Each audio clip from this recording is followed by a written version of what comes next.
ஜாதி வெறி பிடிச்சி அலையிறவங்களுக்குலாம் இது ஒரு பாடமாக இருக்கணும். எல்லாத்தையும் இழக்கிறத விட எல்லாரும் ஒற்றுமையாக இருந்தால் எல்லாரும் நல்லா இருக்கும். பேக்ரவுண்டில் வந்து ஒருத்தர் வந்து இந்த ஜாதிக்காக நடிக்கிறதுன்றது அதுவே ஃபஸ்ட்டு ஒரு ஹேட்ஸ் ஆஃப் பண்ண வேண்டிய விஷயம். இப்போ நேச்சுரலாகவே இருக்குது.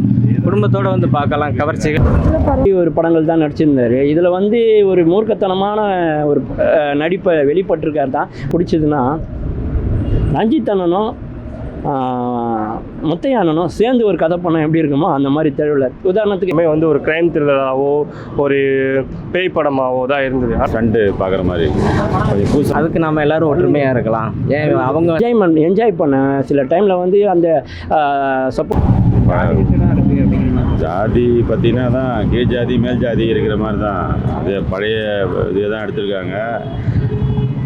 2 பேரும் ஃப்ரெண்டு, ஒருத்தர் கீழ் ஜாதி ஒருத்தர் மேல் ஜாதி. அவரை ஃப்ரெண்டை சாவடிச்சிடுறாங்க. அதுக்கு ஒரு பழி வாங்குறாரு. பழைய கதையை தான் திருப்பி போடுறாங்க. அருள்நிதியோட நடிப்பு பரவாயில்ல, நல்லா இருக்குது. ஸ்டண்ட்டு ஓரளவுக்கு நல்லா இருக்குது. ஸ்டண்ட்டு பார்க்குற மாதிரி கொஞ்சம் புதுசாக யோசனை பண்ணிக்கிறாங்க. பரவாயில்ல, இந்த மாதிரி படத்தில் பார்த்துலாவது மக்கள் வந்து இதுக்கப்புறமா திருந்தணும். ஜாதி வெறி பிடிச்சி அலையிறவங்களுக்குலாம் இது ஒரு பாடமாக இருக்கணும்.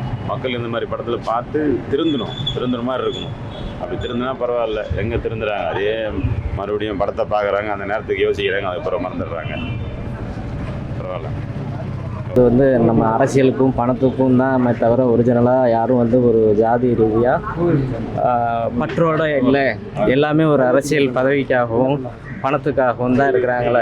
அதுக்கு நம்ம எல்லோரும் ஒற்றுமையாக இருக்கலாம். ஏன் அவங்க மேலே போகிறதுக்கு நம்ம உயிரை கொடுத்துட்டு நம்மளுடைய செல்வாக்கை கொடுத்து பணத்தை இழந்து எல்லாத்தையும் இழக்கிறத விட எல்லோரும் ஒற்றுமையாக இருந்தால் எல்லோரும் நல்லா இருக்கலாம்னு நல்லா அருமையான சொல்லியிருக்காங்க.